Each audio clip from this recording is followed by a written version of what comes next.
All right, hi everybody. I'm here with my main man, Paul Carter, and one of the things that people love to talk about is upper pecs. And what we're going to do today is, believe it or not, you can kind of stress your upper pecs a little bit more than the rest of your pec. So today we're going to talk about, we've got 3 exercises that we want to show you that we believe target your upper pecs, or at least place a lot of stress on them. And I always thought upper pecs was like, man, that's how you really show thickness too, right? Right. When you see somebody with that shelf up there, man, that's impressive. So I think you guys are going to enjoy this video. 3 exercises for the perfect upper chest workout.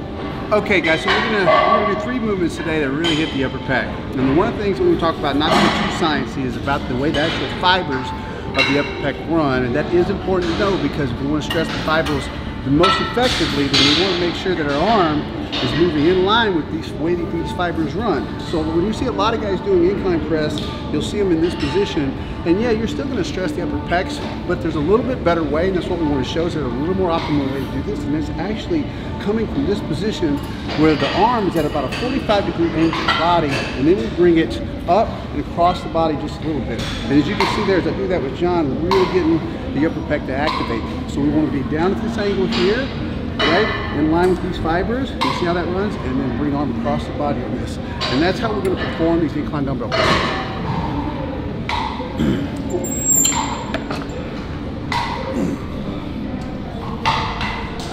You see how John's got that perfect 45-degree angle right there? It's coming right up, bringing the dumbbells in together. You get a maximum contraction on that upper pec. And that is how you want to bias that upper pectoral. There you go, John. Also notice, he's not keeping his shoulders pinned back. He's allowing them to rotate forward, fully shorten the pecs at the top there. Come on, John. 2 more.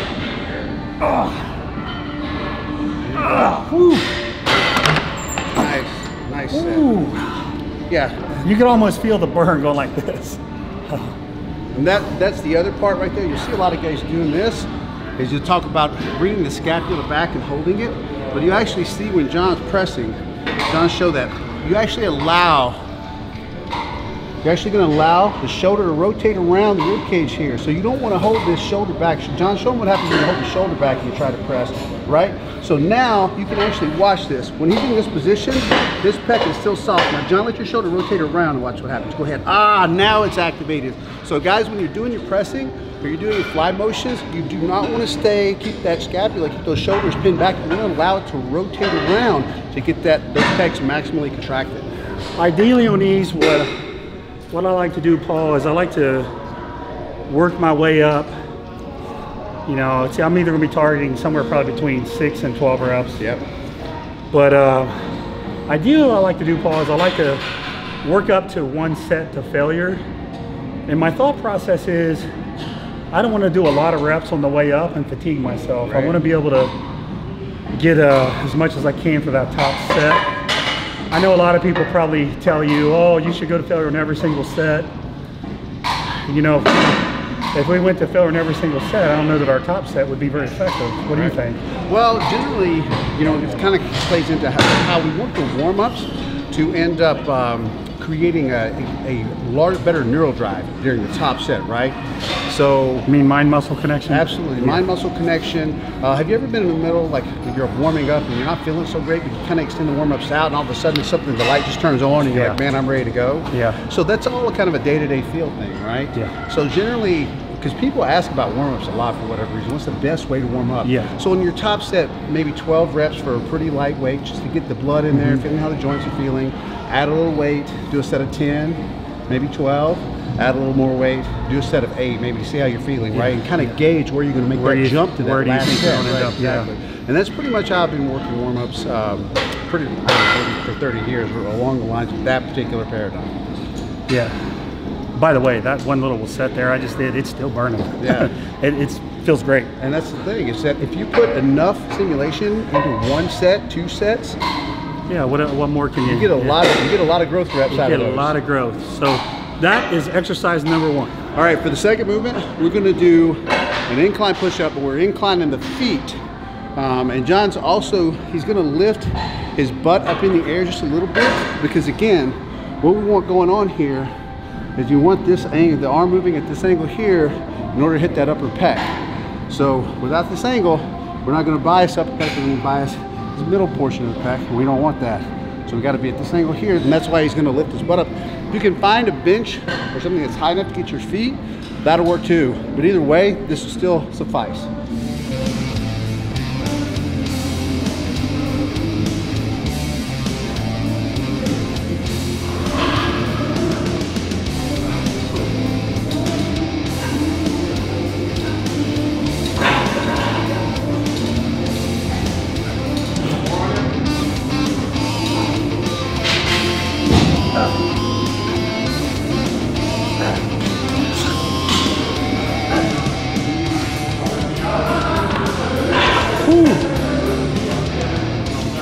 There's another benefit to this too. Talk about your serratus. Yeah, so the serratus works in conjunction with the lower traps to help create good shoulder stability. Yep. And so you need to start strong. If you have shoulder problems, a lot of times it can end up being either that the interior serratus or the lower trap is the problem, but most people don't train their interior serratus at all. And these kind of movements right here really work the crap out of the interior serratus. So along with doing lower trap work, these do a great job of strengthening those interior serratus, and which can immensely help any shoulder problems you have, but also help create strong shoulder stability. And that's why I was going up so high. That's why instead of cutting the reps short, I was going all the way up and actually going like this so I can get a little bit of serratus too. So on this one, this is obviously not a dangerous exercise. So on something like this, Paul, I would typically go all out, crank as many as I can with. What do you think? Yeah, so this is one of those ones I like to often end with after I'm pretty fatigued. Yep. And even just body weight only for as many sets I can get for 1 or 2 all-out sets, just get that good pump going. Yeah. And kind of leave the gym with a finisher. And that's where I like to place it in the syntax of the workout most often. Yeah, I think I'd probably put this 3rd or 4th. Yeah, absolutely. Yeah. All right, now we're going to move over and we're going to train the pecs in the lengthened position. That means we're going to emphasize more of a stretch here, okay? And I like these free motion machines because you can adjust these guys here, and it's really important and critical that you get the line of resistance, which in this case is going to be the cable itself. And as John brings this motion from here to here, we talked about that 45-degree angle of the arm to the body. You want to make sure that that cable is also lined up with his wrist and his elbow, because a lot of times you'll see people that are pulling here and then the cable's way down here. You're going to end up hitting different parts of the body. You can end up emphasizing more of the shoulder or the trap or even sometimes the lat, depending on how that cable's lined up. So we want to make sure when we're pulling here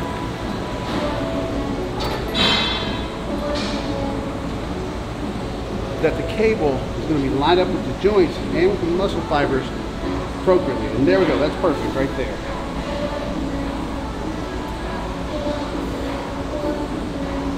Once again, you guys, you'll notice John does not pin his shoulders back. He allows his shoulders to rotate forwards. He doesn't go into protraction, but he allows his shoulders to rotate in order to really shorten and get a maximal contraction out of those upper pecs. There you go, John. Give me 5 more. 1, 2, 3, 2 more. 1 and 2. Squeeze. Good. Nice. You feeling that? Burning. Yeah. So you can see John's already got nice upper pec pump going here. 3 movements really smashed the upper pec, 2 of which are going to work it, train it in different lengths. We'll talk about the length to tension relationship a lot. In other words, we want to stress the muscle at different lengths to maximize different areas of the muscle, but also make sure we're training it at different peak torque curves and things like that. Again, I don't want to get too sciencey on you guys. Just understand, we're trying to really hit that upper pec, that degree of the arm to the body coming from here. That's what you got to be at. And remember, guys, don't hold those shoulders back. Don't hold those shoulders back. That actually turns the pec off. So you guys, and I want to emphasize this a lot because a lot of people do this. But if John holds his shoulder back into retraction, his scapula into retraction, and he presses forward, look how soft his pec is. Now, John, let that shoulder roll forward naturally. You see what just happened right there? Okay, guys, that's how you got to press. That's how you got to do your flies. You want to get maximum contractions out of your pectorals. And it doesn't mean to cave your chest in either. It's not protraction. You know, we're not trying to tear up our AC joint. Yeah, so we're just not sitting back, you know. But we're not going into protraction. Right. We're just allowing that shoulder to rotate. Basically, you're letting your body just work naturally. Just work naturally. Right, yeah. Absolutely, absolutely. Yeah. So John, you feel stimulated in the whole upper chest? This, I think, I think just one set of each of those will feel pretty awesome. Absolutely. Yeah, thanks, Paul. This is good stuff, man. And I really like those last two exercises we did, man. I really like the stretch you get when you come down at the right angle. Right. That to me is one of the big keys. So absolutely. Feels really good. So that's it, guys. Try this. Let us know what you think. And where can everybody reach you at, Paul? If you Google lift, run, bang, or just Paul Carter, you'll find me somewhere. All right, guys. Thank you for watching. We'll see you next time.